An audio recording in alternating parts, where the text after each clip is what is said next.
ఓం సాయిరామ్ శ్రీమాత్రే నమః. అందరికీ శుక్రవారం శుభాకాంక్షలు అండి.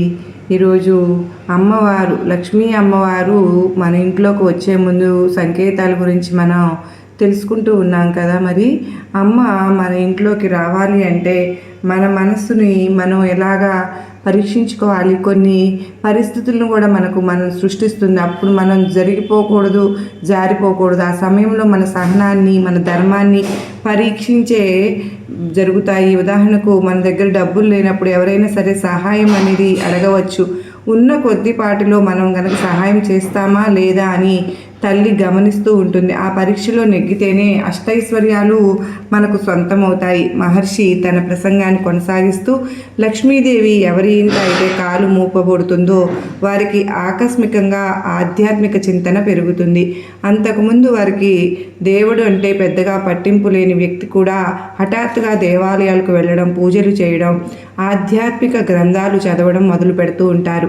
ఇది ఎందుకు జరుగుతుంది అంటే దైవిక శక్తిని తట్టుకునే సామర్థ్యం ఆ వ్యక్తికి కలగాలి. కనుకనే డబ్బు వచ్చిన తర్వాత బుద్ధి అనేది మారకూడదు అంటే భక్తి అనే పునాది పడాలి. ఆ మహర్షి బ్రాహ్మణుడి కళ్ళలోకి చూస్తూ, నాయనా, ఇప్పుడు నేను చెప్పబోయే విషయం చాలా రహస్యమైనది మరియు చాలా కొద్దిమంది మాత్రమే తెలిసింది. లక్ష్మీదేవి అనుగ్రహం కలగడానికి ముందు మన శరీరంలోని కొన్ని ప్రత్యేకమైన భాగంలో ఒక రకమైనటువంటి సంచలనం కలుగుతుంది. అది మన అరచేయే కాదు, కన్ను కాదు, అది మన నుదుటి భాగం. అవును, మన రెండు కనుబొమ్మల మధ్య ఉండే ఆజ్ఞాచక్రం దగ్గర ఒక విచిత్రమైనటువంటి లాగుతున్నట్లు ఉండే అనుభూతి కలుగుతుంది. ఎందుకు అక్కడే కలుగుతుంది అంటే కనుక దానికి మన తలరాతకు ఉన్న సంబంధం ఏంటి అంటే అక్కడ ఉన్న రేఖలు మన భవిష్యత్తును ఎలా నిర్ణయిస్తాయి. అంత మాత్రమే కాదు, మీ ఇంట్లో ఉండే చిన్నపిల్లలు అకస్మాత్తుగా ఒకవైపు చూసి నవ్వడము లేదా ఎవరితోనో మాట్లాడుతూ ఉన్నట్లు చేయడము మీరు ఎప్పుడైనా గమనించారా? పసిపిల్లలకు దైవాన్ని చూసే శక్తి ఉంటుంది అంటారు కదా. వారు అలా ఎందుకు ప్రవర్తిస్తారు? ఆ సమయంలో వారు ఎవరిని చూసి నవ్వుతూ ఉన్నారు? ఈ విషయాలు తెలుసుకుంటే మీ ఒళ్ళు గగురు పొడుస్తుంది. ఎందుకో తెలుసా? ఎందుకంటే పసిపిల్లల మనసు స్వచ్ఛమైన తెల్ల కాగితం లాంటిది. వారితో ఎలా కల్మషం, రాగద్వేషాలు, అసూయలు ఉండవు. ఇసుమాత్రమైనా కనిపించవు. అందుకే వారి అంతర్నేత్రం ఎప్పుడూ తెరిచే ఉంటుంది. పెద్దవారమైన మనకు లౌకిక వ్యవహారాల వల్ల ఆసక్తి నశిస్తుంది, కానీ పసిపిల్లలకు ఆసక్తి ఉంటుంది. మీ ఇంట్లో ఉన్న చిన్న పిల్లవాడు గదిలో ఏమీ లేని వైపు చూసి కిలకిలా నవ్వుతూ ఉంటాడు అంటే అక్కడ దేవతలు మూర్తులు సంచరిస్తున్నారని, ఆ బిడ్డతో వారు ఆడుకుంటున్నారని మన పూర్వీకులు విశ్వసించేవారు. ముఖ్యంగా లక్ష్మీదేవి చిన్నపిల్లల రూపంలో లేదా చిన్నపిల్లలను ఆశీర్వదించే మాతృమూర్తి రూపంలో ఇంటికి వచ్చినప్పుడు ఆ పిల్లలు గాలిలో ఆకర్షితులు అవుతారు. వారు చేతులు చాచి ఎత్తుకోమని అడగడము లేదా గాలిలో నవ్వటము చేస్తూ ఉంటారు. ఇది చాలా పవిత్రమైన సంకేతం. ఇలా జరిగినప్పుడు ఆ ఇల్లు త్వరలోనే సిరి సంపదలతో నిండిపోతుందని, ఆ ఇంట్లోని వారికి వంశాభివృద్ధి, ధనాభివృద్ధి కలుగుతోందని అర్థం చేసుకోవాలి. ఆ సమయంలో ఆ పిల్లలకు మనం డిస్టర్బ్ చేయకూడదు. వారి ఆనందాన్ని మనం కూడా ఆస్వాదించాలి. అలాగే మన నుదుటి భాగంలో అంటే రెండు కనుబొమ్మల మధ్యలో కలిగే ఆ సంచలనం గురించి మహర్షి మరింత లోతుగా వివరిస్తూ ఉన్నారు. నాయనా, దీనిని యోగశాస్త్రంలో ఆజ్ఞాచక్రం అంటారు.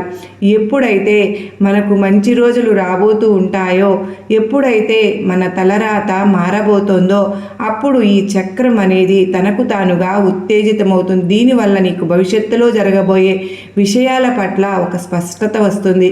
ఏ మంచో ఏది చెడో నిర్ణయించుకునే విచక్షణ జ్ఞానం పెరుగుతుంది. సంపద నిలబడాలి అంటే ఈ ధ్యానం చాలా అవసరం. లక్ష్మీదేవి వచ్చే ముందు సరస్వతీదేవి వచ్చి నీ బుద్ధిని సరిచేస్తుంది. అందుకే ఆ ప్రదేశంలో లాగుతున్నట్లు అనిపిస్తుంది. మహర్షి ఇంకా ఇలా చెప్తూ ఉన్నారు, నాయనా, ఇప్పటి వరకు మనం చూసినవి ఒక ఎత్తు, ఇప్పుడు చెప్పుకోబోయే ఆకస్మిక ధనలాభ సంకేతాలు మరొక ఎత్తు. నువ్వు ఎప్పుడైనా సరే కానీ రోడ్డు మీద నడుచుకుంటూ వెళ్తూ ఉన్నప్పుడు నీకు నేల మీద పడి ఉన్న నాణ్యం కానీ రూపాయి నోటు కానీ దొరికిందా? చాలామంది దానిని ఎవరిదో పడిపోయింది పాపం అనుకుంటారు, లేదా అది తీసుకుంటే అరిష్టం అనుకుంటారు. కానీ ధార్మిక శాస్త్రం ప్రకారం దారిలో దొరికిన ధనం సాక్షాత్తు భూదేవి మరియు లక్ష్మీదేవి నీకు ఇస్తున్న ఆశీర్వాదం. నిజానికి నాణ్యం విలువ రూపాయి కావచ్చు, కానీ అది ఒక విత్తనం లాంటిది.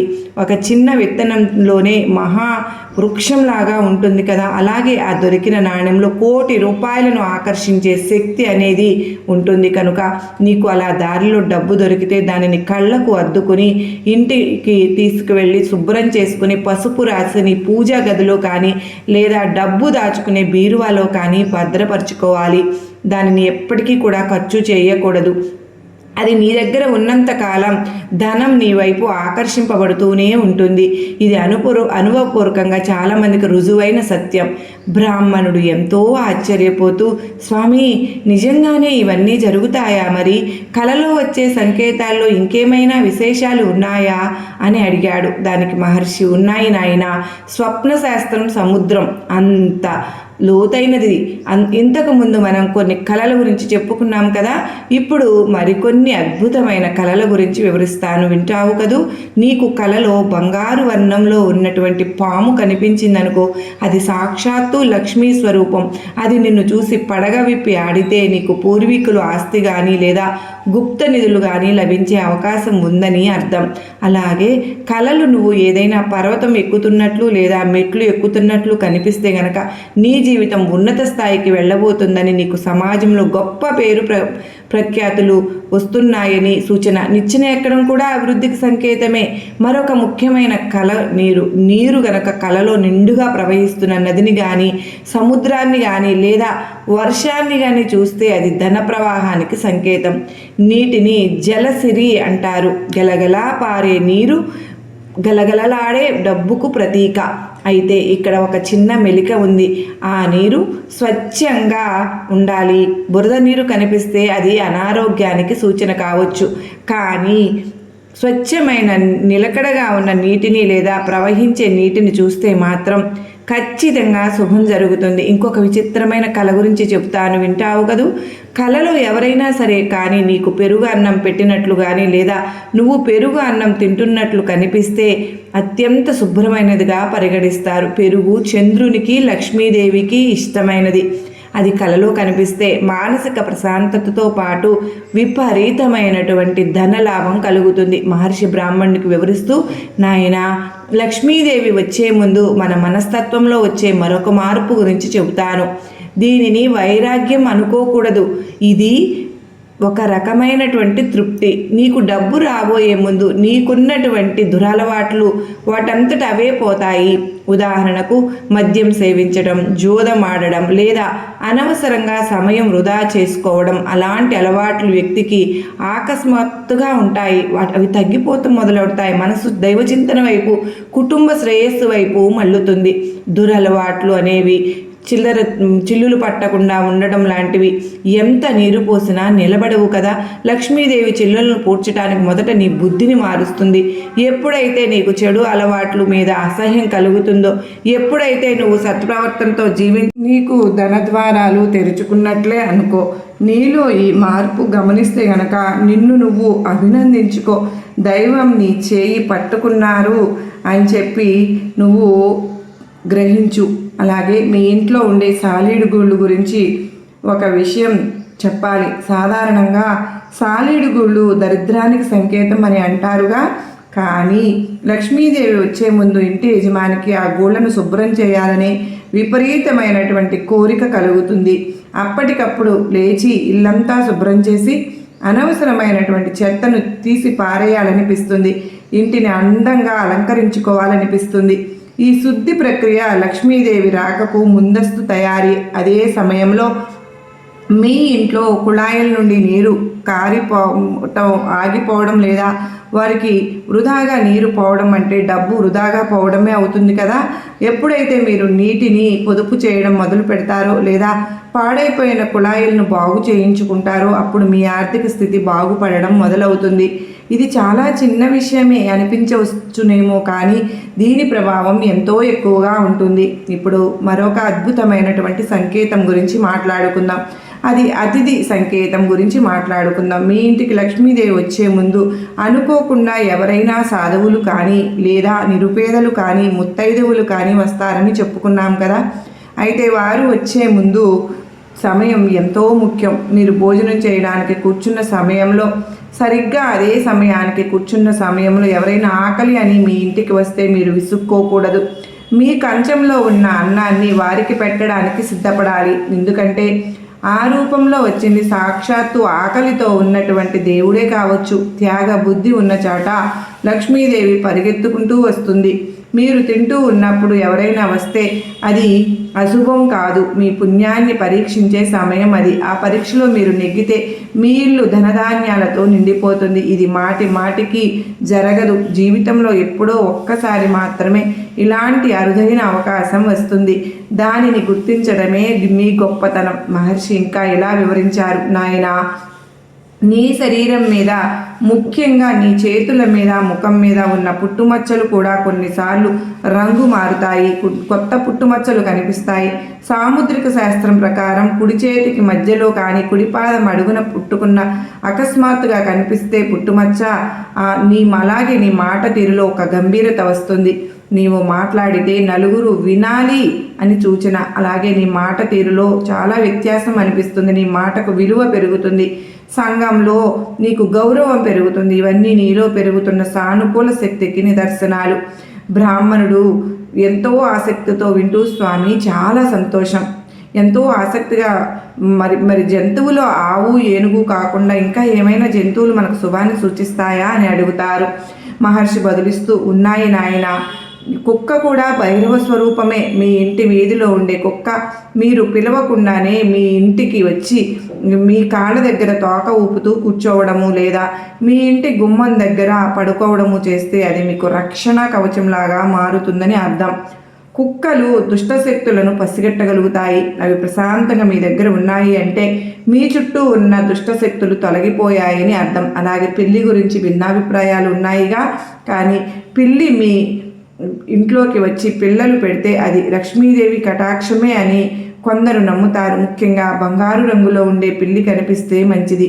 కానీ ఏ జంతువైనా సరే కానీ బాధలో ఉండి మీ ఇంటికి వస్తే దానికి ఆశ్రయం ఇవ్వడం మీ ధర్మం. ఆ ధర్మాచరణే ఆశ్రయం ఇవ్వడం లక్ష్మీదేవికి ఇష్టమైన పూజ. మహర్షి ఒక ముఖ్యమైన విషయాన్ని గుర్తు చేశారు. నాయన, ఇన్ని సంకేతాలు ఉన్నా కొన్నిసార్లు మనకు తెలియకుండానే మనం చేసే చిన్న చిన్న తప్పుల వల్ల వచ్చిన లక్ష్మీదేవి వెనక్కి వెళ్ళిపోతుంది. దీనినే దోషం అంటారు. ఆ దోషం వలన కలగకుండా ఉండాలి అంటే మనం ఇంట్లో వాడే కొన్ని వస్తువుల పట్ల చాలా జాగ్రత్తగా ఉండాలి.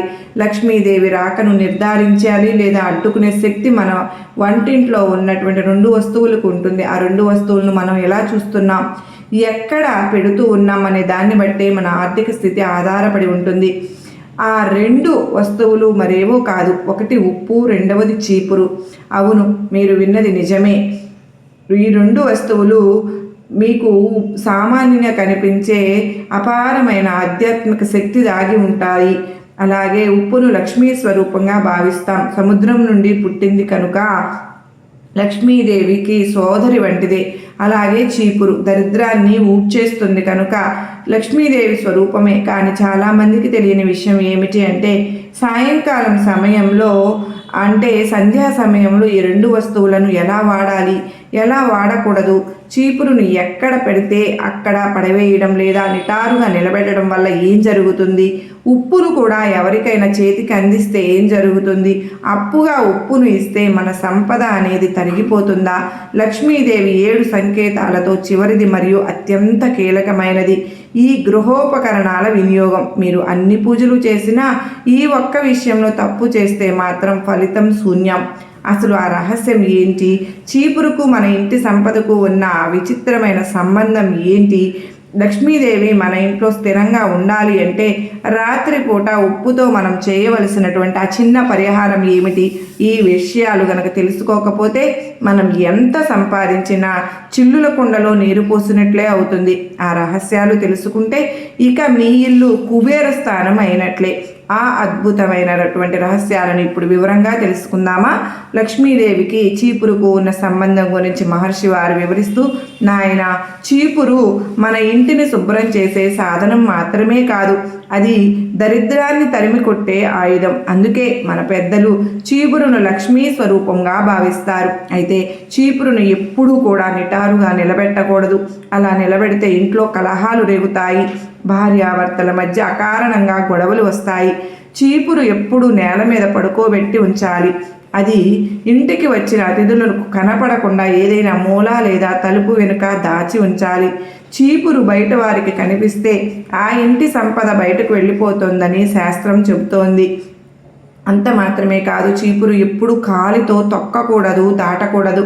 ఒకవేళ పొరపాటును గనక కాలు తగిలితే వెంటనే దానికి మొక్కి క్షమాపణ కోరుకోవాలి. ఇక అత్యంత ముఖ్యమైనటువంటి సంధ్య వేళ, అంటే సూర్యాస్తమయం అవుతున్న సమయంలో లేదా దీపారాధన చేసే సమయంలో ఇల్లు ఊడవకూడదు. ఆ సమయంలో లక్ష్మీదేవి ఇంట్లోకి ప్రవేశించే సమయం. సరిగా అప్పుడే మనం దుమ్మును బయటకు ఉధృతం మొదలు పెడితే ఊడవడం వచ్చిన లక్ష్మీదేవి బయటకు వెళ్ళి గెంటేసినట్లే అవుతుంది కదా. అందుకే సూర్యాస్తమయానికి ముందే ఇంటిని శుభ్రం చేసుకోవాలి. ఈ చిన్న విషయం పాటించడం వల్ల ఇంట్లో అద్భుతమైన మార్పులు వస్తాయి. ఇక మథనంలో లక్ష్మీదేవి కంటే ముందు సముద్ర ఉప్పు గురించి నాయన చెప్తున్నాను విను. అందుకే సముద్ర మథనంలో పుట్టింది కనుక అందుకు ఉప్పును లక్ష్మీదేవిని అక్కగా, అంటే జ్యేష్ఠాదేవిగా, అంటే ఉప్పు పట్ల గౌరవం లేని, ఎలాగైతే ఉప్పు లేని వంట రుచించదో మనకు ఇంట్లో సంపద కూడా నిలవదు.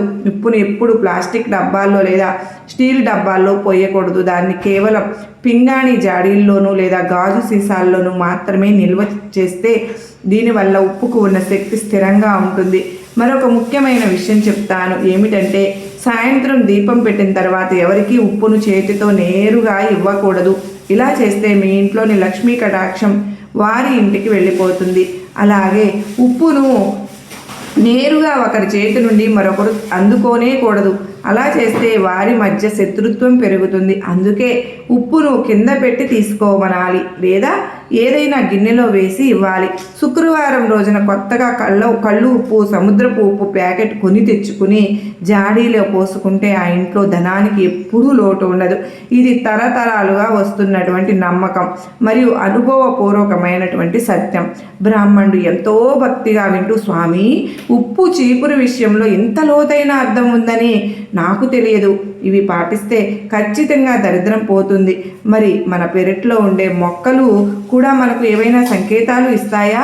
ముఖ్యంగా తులసి మొక్క గురించి అందరూ చెబుతూ ఉంటారు కదా అని అడుగుతాడు మహర్షి చిరునవ్వుతో.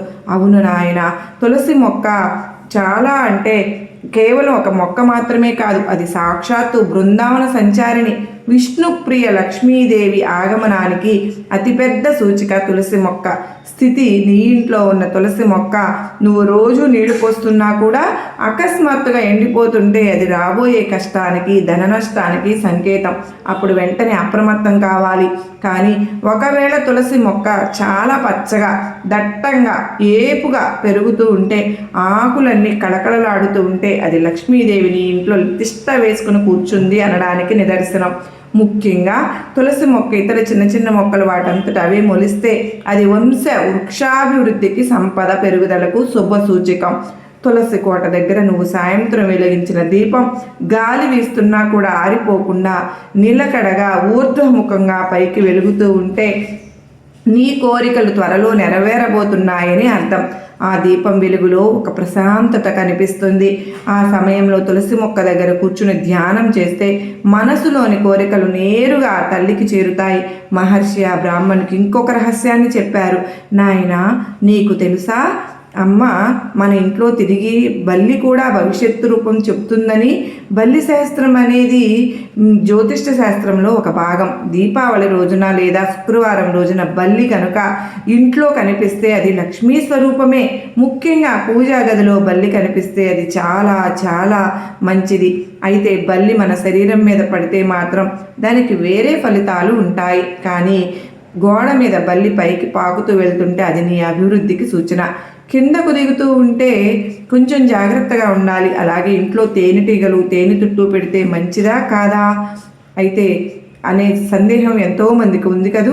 ఇంటి ఆవరణలో చెట్ల మీద పెడితే పర్వాలేదు, కానీ ఇంటి లోపల గదిలో తేనె తుట్టు పెడితే అది మంచిది కాదు. దానిని అహింస మార్గంలో తొలగించాలి. కానీ పిచ్చుకల గూడు కట్టుకుంటే మాత్రం ఎట్టి పరిస్థితుల్లోనూ తొలగించకూడదు. పిచ్చుక గూడు అంటే సిరిగుడు కట్టుకున్నట్లే. బ్రాహ్మణుడు కుతూహలంతో, స్వామి ఇవన్నీ బాహ్య సంకేతాలు కదా, మరి మన ఇంట్లో ఉండే మనుషుల ప్రవర్తనలో ఇంకేమైనా మార్పులు వస్తాయా? లక్ష్మీదేవి వచ్చే ముందు మనసు ఎలా ఉంటుంది అని అడుగుతారు. దానికి మహర్షి, చాలా మంచి ప్రశ్న నాయన. లక్ష్మీదేవి వచ్చే ముందు ఆ ఇంటి యజమానికి లేదా యజమానురాలికి ఒక రకమైనటువంటి నిర్లిప్తత కలుగుతుంది. అంతే, అత్యాశ అనేది చచ్చిపోతుంది. నాకు ఉన్నది చాలు, దేవుడు నాకు కావలసింది ఇచ్చాడు అనేటటువంటి తృప్తి కలుగుతుంది. విచిత్రం ఏంటంటే, ఎప్పుడైతే మనిషికి ఇంకా కావాలి అనే ఆశ పోయి ఉన్నది చాలు అనే తృప్తి వస్తుందో సరిగ్గా అప్పుడే సంపద వచ్చి పడుతుంది. ఎందుకంటే తృప్తి ఉన్న మనసులో దైవం ఉంటాడు. లక్ష్మీదేవికి అత్యాసపరులు అంటే అస్సలు ఇష్టం ఉండదు. ఎవరైతే ధర్మాన్ని పాటిస్తూ వచ్చిన దానితో సంతృప్తి చెందుతారో వారి దగ్గర ఆమె స్థిరంగా ఉంటుంది. మీలో ఈ మార్పు గమనిస్తే, అంటే పక్కవారి సంపద చూసి అసూయ పడకుండా మీ కష్టాన్ని గనక మీరు నమ్ముకుంటే లక్ష్మీదేవి మీ తలుపు తడుతుంది. ఇంట్లోని ఆడవారికి అకస్మాత్తుగా గనుక అలంకరించుకోవాలి అనిపిస్తుంది. రోజు సాదాసీదాగా ఉండేవారు పసుపు రాసుకోవడం, బొట్టు పెద్దగా పెట్టుకోవడం, గాజులు వేసుకోవడం, తలలో పూలు పెట్టుకోవడం వంటివి చేయాలనిపిస్తుంది. ఏ స్త్రీ అయితే స్వయంగా అలా అలంకరించుకుంటుందో ఆ స్త్రీ రూపంలో లక్ష్మీదేవి ఆ ఇంట్లో సంచరిస్తుంది. గృహలక్ష్మి సంతోషంగా అలంకారంతో ఉంటే ధనలక్ష్మి ఆకర్షింపబడుతుంది. ఇది ప్రకృతి ధర్మం. మహర్షి ఇంకా ఇలా వివరించారు. నాయన, ఇప్పటి వరకు మనం లక్ష్మీదేవి గురించి మాట్లాడుకున్నాం, కానీ ఆ తల్లి మన ఇంటికి రావాలంటే అంతకంటే ముందు మనొక అనుమతి అవసరం. ఆశీర్వాదం మనకు తప్పనిసరిగా కావాలి. వారు కనుక అడ్డు సాక్షాత్తు లక్ష్మీదేవి కూడా మన ఇంటి గడప దాటలేరు. వారు ఎవరో కాదు, మన పితృదేవతలు. చనిపోయిన మన పూర్వీకులు. పితృదేవతల ఆశీర్వాదం లేనిదే ఏ శుభకార్యము జరగదు, ఏ సంపద నిలవదు. మరి ఆ పితృదేవతలు సంతోషంగా ఉన్నారా లేదా, వారు మన ఇంటికి వచ్చి మనల్ని ఆశీర్వదిస్తున్నారా అనేది మనకు ఎలా తెలుస్తుంది? దీనికి ఒక స్పష్టమైన ప్రత్యక్ష నిదర్శనం ఉంది. అది ఒక పక్షి రూపంలో మనకు కనిపిస్తుంది. అదే కాకి. కాకిని మనం పితృస్వరూపంగా కొలుస్తాం కదా.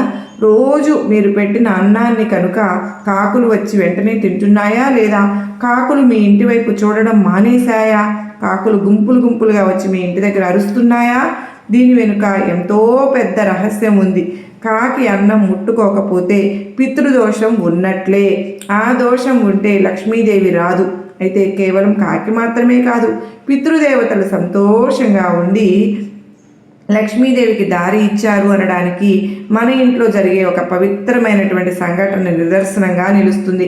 అది నిద్రలో జరుగుతుంది.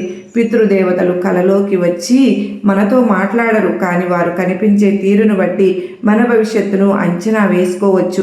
ముఖ్యంగా మీ కలలో చనిపోయిన మీ తాత ముత్తాతలు నవ్వుతూ కనిపిస్తే ఏం జరుగుతుంది, లేదా వారు కోపంగా కనిపిస్తే ఏం జరుగుతుంది?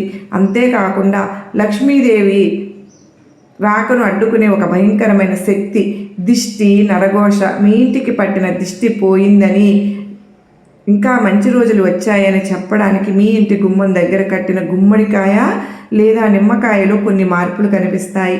ఆ మార్పులు ఏమిటి? దిష్టి తగిలినప్పుడు ఉప్పు మిరపకాయలతో తీసే దిష్టిని ఎక్కడ పారవేయాలి? పితృదేవతల అనుగ్రహం, దిష్టి విముక్తి రెండూ జరిగితేనే లక్ష్మీ ఆగమనం పూర్తవుతుంది. ఈ రహస్యాలను మరియు పితృదేవతల అనుగ్రహాన్ని పొందే సులభమైన మార్గాలను ఇప్పుడు వివరంగా తెలుసుకుందాం. ఇది చాలా కీలకం. పితృదేవతల అనుగ్రహం గురించి మహర్షి ఆ బ్రాహ్మణునికి అత్యంత స్పష్టంగా వివరిస్తూ ఉన్నారు. నాయన, లక్ష్మీదేవి ఐశ్వర్యాన్ని ఇస్తుంది, కానీ ఆ ఐశ్వర్యాన్ని అనుభవించే యోగ్యతను, ఆరోగ్యాన్ని, వంశాభివృద్ధిని ఇచ్చేది మాత్రం మన పితృదేవతలే. మన ఇంటి పెద్దలు చనిపోయిన తరువాత పితృలోకంలో ఉంటూ మనల్ని గమనిస్తూ ఉంటారు. వారు గనక మన ఇంటి ముఖద్వారానికి అడ్డంగా నిలబడితే సాక్షాత్తు లక్ష్మీదేవి కూడా లోపలికి రాలేదు. అందుకే వారిని ప్రసన్నం చేసుకోవడం చాలా ముఖ్యం. దీనికి ప్రత్యక్ష నిదర్శనం కాకి. మనం రోజు ఉదయం వండిన అన్నంలో మొదటి ముద్దను కాకికి పెట్టమని శాస్త్రం చెబుతోంది. నువ్వు అన్నం పెట్టిన వెంటనే కాకి ఎక్కడి నుంచో వచ్చి ఆ అన్నాన్ని ముట్టుకుంటే నీ పితృదేవతలు ఎంతో సంతోషంగా ఉన్నారని, నీకు పూర్తి ఆశీర్వాదం దొరికిందని అర్థం.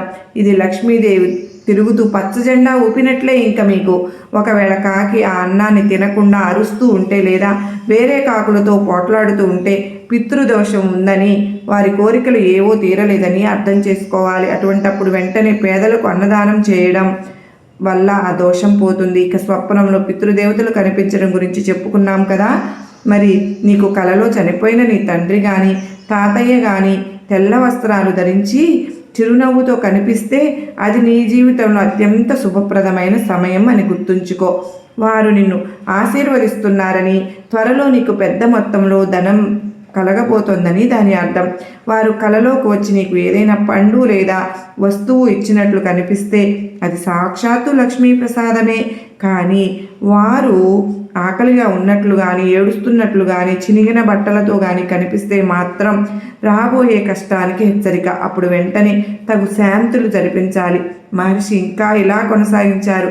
నాయన, లక్ష్మీదేవి రాకను అడ్డుకునే మరొక పెద్ద అడ్డంకి నరఘోష లేదా దిష్టి. నరుడి కంటి చూపుకు నల్లరాయి కూడా బద్దలవుతుంది అంటారు కదా.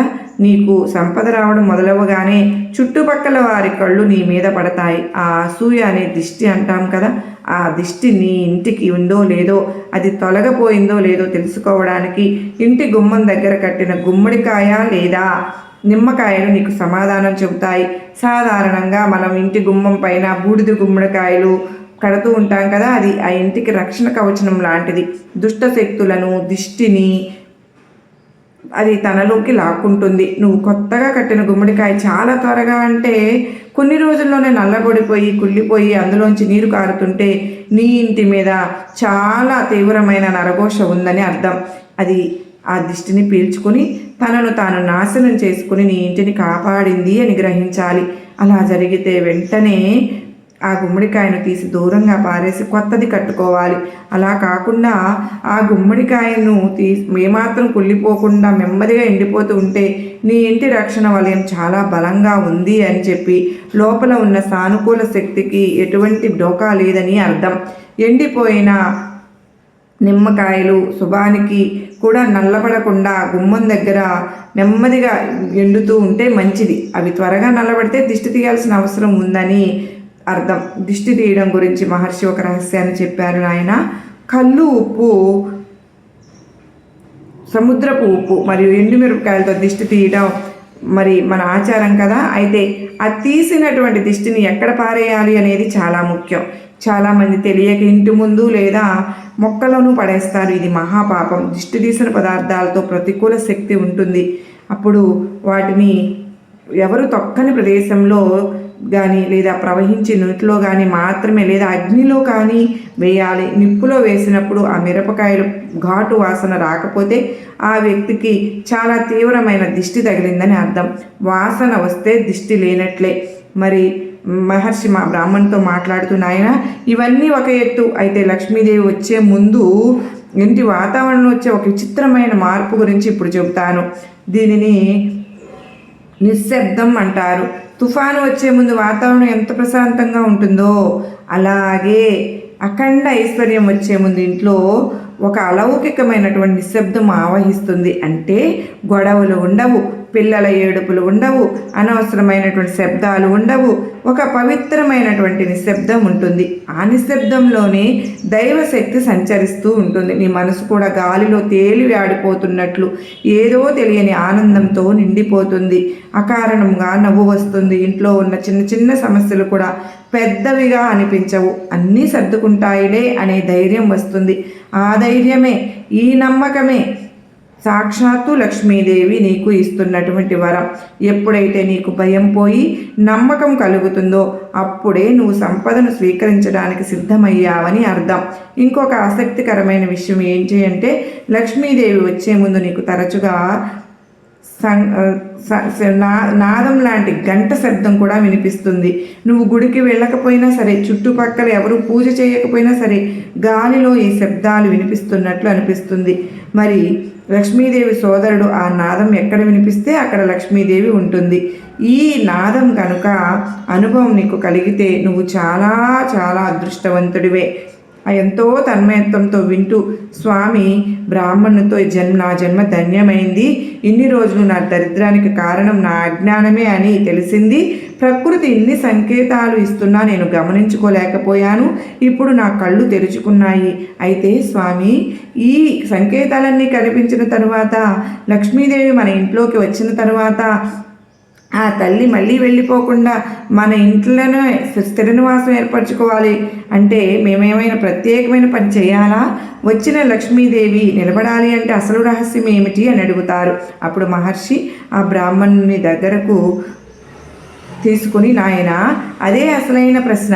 సంపాదించడం గొప్ప కాదు, దానిని నిలుపుకోవడం లక్ష్మీదేవి చంచలమైనది గొప్ప అని నేను చెప్తాను. తల్లివి నీ ఇంట్లో కట్టిపడేయాలి అంటే మాత్రం ఆమె శాశ్వతంగా నీ ఇంట్లో కొలువై నువ్వు ఒక అంతిమ రహస్యాన్ని పాటించాలి. ఇది చాలామందికి తెలియదు. అయితే తెలిసినా పాటించరు ఈ రహస్యం. నీ పూజా గదిలో ఉంటే ఒక ప్రత్యేకమైన వస్తువును మరియు తెలిసిన శుక్రవారం సాయంత్రం నువ్వు చేసే ఒక చిన్న పనికి సంబంధించింది. ఆ పని చేయడం వల్ల నీ ఇంట్లో వైకుంఠంతో సమానమవుతుంది. అప్పుడు లక్ష్మీదేవి నీ ఇంటిని వదిలి వెళ్ళమన్నా వెళ్ళదు. నాయనా, ఆ అంతిమ రహస్యం, అద్భుతమైన క్రియ ఏంటి అంటే ఆ బ్రాహ్మణునితో ఇలా చెప్తారు. పచ్చకర్పూరం లక్ష్మీదేవికి, శ్రీమన్నారాయణకి ఎంతో ప్రీతికరమైనది కనుక చక్కగా తిరుమల శ్రీవారి లడ్డూలో కూడా దీన్ని వాడటానికి కారణం ఇదే. ప్రతి శుక్రవారము నువ్వు సాయంత్రం చిన్న పచ్చ కర్పూరం ముక్కను, 2 యాలుకలను, మరికొన్ని గోమతి చక్రాలను ఒక ఎర్రటి వస్త్రంలో మూట కట్టి మీ పూజా గదిలో లక్ష్మీదేవి ముందు పటం ముందు పెట్టి ఆ మూటను మీరు డబ్బులు దాచుకునే ప్రదేశంలో పెట్టుకోవాలి. సర్వే జనా సుఖినో భవంతు.